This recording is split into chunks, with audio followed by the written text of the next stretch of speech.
We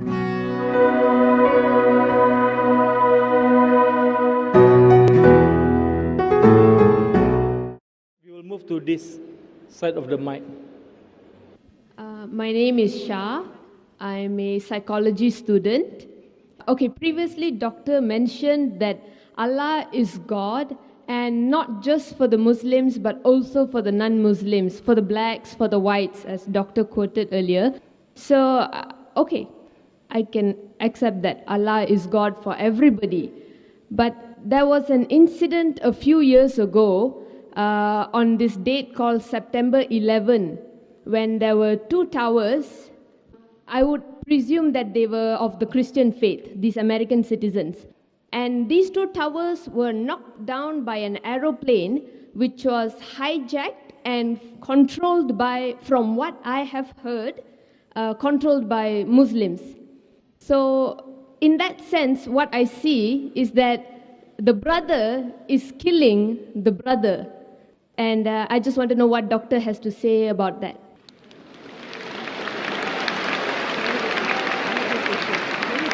Sister asked a very good question, referring to 9/11.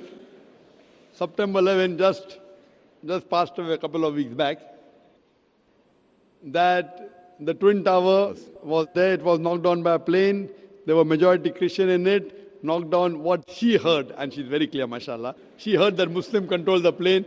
Sister, till now, it's only a hypothesis.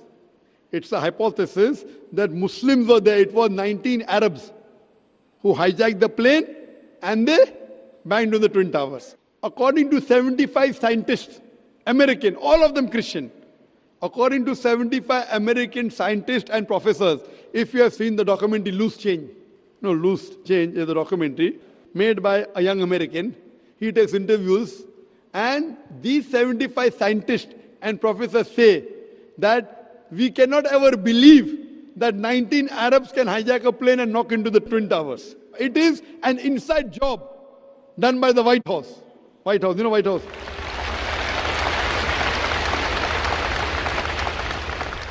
Now, I hear everything. I am hearing from the news, Arabs have done it.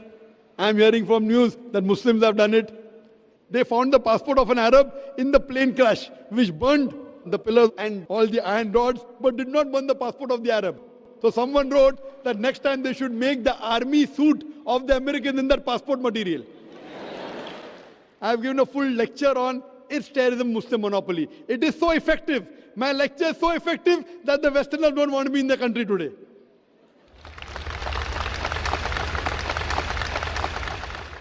My lecture is so effective, so logical. These people, these Americans, I'm quoting, I'm only giving you statistics, that they had an interview with the person who made the Twin Towers. He said that it's impossible that the fuel of the plane can melt the Twin Tower. And if you see the photograph, it was, the Twin Tower came in stages as though there were bombs planted in advance. There are many hypotheses. For example, there's a boy who's speaking on the mobile. Mother, I am Mark Binham. I am Mark Binham speaking. Point to be noted at that time in 9/11, 2001, more than 10 years back, mobile could not reach that level. Point number one. Point number two, when a son speaks to the mother, why will he say Mark Binham? When I will speak to my mother, I'll say Zakir. I'll not say I'm Zakir Naik speaking. When I speak to my mother, I'll say I'm Zakir. I'll not say Zakir Naik. So what you realize, they are trying to make a story and blame.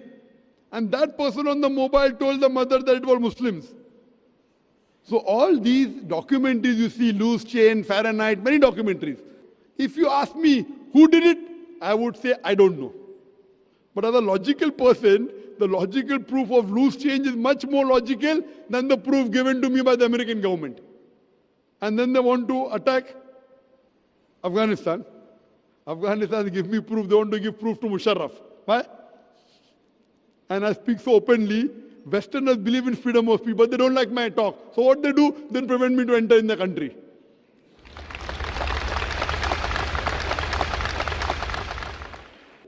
I'm telling you, let's have a dialogue. As far as the question is concerned, who did it, keep it aside. I know that there were more than 3,000 human beings who were killed in Twin Towers.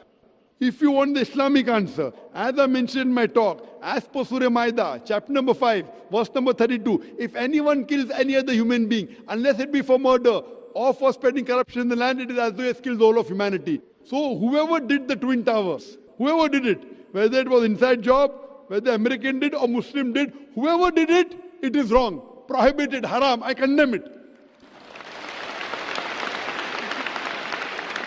You tell Muslim did, I don't know.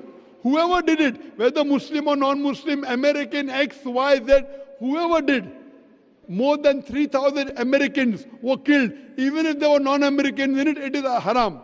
I also go on to say, more than 50 people were killed in the tube blast of London. In London tube blast, some say 52, some say 54. So I say more than 50. Where more than 50 people were killed, I condemn it. In Bombay, where there were train bomb blast in 2006, more than 180 people were killed. I condemn it. But I don't put a full stop there.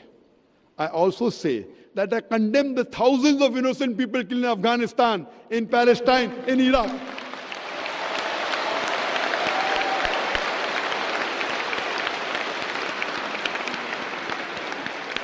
Now coming to the secret.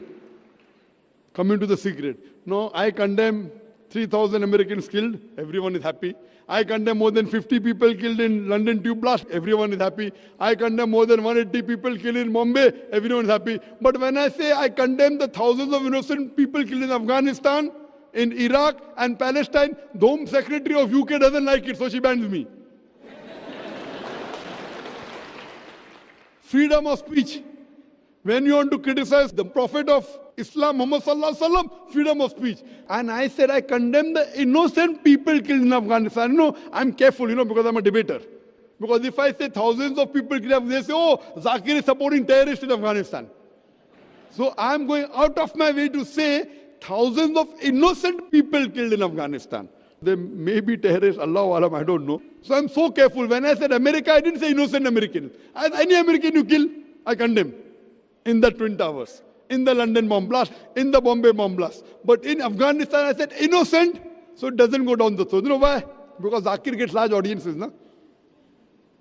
Today the media wants to malign Islam, but if they have a person who's clarifying the picture of Islam, they want to ban him. Let's have a dialogue, come to common terms. So as far as killing innocent people, sister, whoever did it is to be condemned. But don't follow the media. The media today is the most powerful weapon in the world. It can convert black into white, can convert day into night, hero into a villain, villain into a hero. That's why I said, Doctor, from what I have heard. I agree, your question was very I'm good. I'm not sure. You're not sure. I'm not sure. Yeah, I don't think anybody... I thank you. You're not like the American. Very good. And neither are you like the... Thank you. Neither are you like the Home Secretary of UK. Your question was very clear and my answer is clear. Whoever did it, it is wrong, killing any innocent people. And just one more I like to give an incident. When I gave a talk in Bombay on is terror in the Muslim monopoly, I gave a talk. After the train bomb blast, the police of Bombay told me, Zakir, you're popular among the Muslims, why don't you give a talk? And the Muslims said, oh, only Zakir is truthful, he can talk to the police. So I was on the edge of the sword. Both are telling me to give a talk. Bakra mil gaya. And I told there, while I was guiding even the police and the Muslim Ummah, that when you have a doubt about a Muslim and you arrest a few, no problem, you are rounding up 3,000 Muslims just to catch few terrorists. Whether you catch those 5-10 terrorists or not, you are creating another 100 terrorists. If you really have doubt and proof regarding few Muslims catch, we will cooperate with you. But in mass, you are catching Muslim youngsters. And few years back, before 2006, in the early part of 2000, there was a genocide, a massacre of the Muslims in Gujarat. Thousands of Muslims were killed, thousands of Muslim women were raped, and in retaliation, that's what the media says, inverted commas, retaliation, there was bomb blast in Bombay. So one Hindu gets up and tells me, Dr. Zakir Naik, if I would have been in the place of a Muslim, and if thousands of Muslims were killed, and if my mother was raped, I would do the same thing what the Muslims have done here. And the people started to clap. I said, brother, what you're behaving is like a normal human being, emotional. I agree with you. Normal. But I as a Muslim cannot do that. Because my religion does not permit me to do that. My religion does not permit me to kill a single innocent human being. Even if some Hindus in Gujarat have killed Muslims, it does not give me permission to kill an innocent Hindu living in Bombay. I cannot do it. I know you're emotional, even I have emotion, but I cannot follow my emotion because my Quran does not permit me. It does not permit me. If I catch the culprit in Gujarat and give him to the law and punish him, no problem. But retaliating by killing an innocent human being in Bombay, imagine the family of that person, innocent person who's killed, will 100% always be enemy of Islam. I am here to spread peace. So in Islam, you cannot get emotional and go against the law of the Creator. The law of the Creator is very clear that you cannot kill any innocent human being. If you kill even one innocent human being, it's as though you have killed the whole of humanity. And if you save one innocent human being, whether Muslim or non-Muslim, it is as though you have saved the whole of humanity. Hope that answers the question. Thank you, Doctor. Thank you.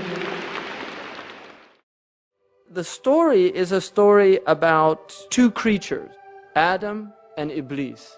The dominant opinion is that he was a jinn, but he was allowed into the court of the angels, this angelic court. Now, these angels were told by God to bow down to Adam. And that sujood is not a prostration. It's not actually putting your head on the ground. It was a type of ta'zeem, which was more like an inhina. It was bowing. So Iblis is told to bow down. All of them did it, except Iblis.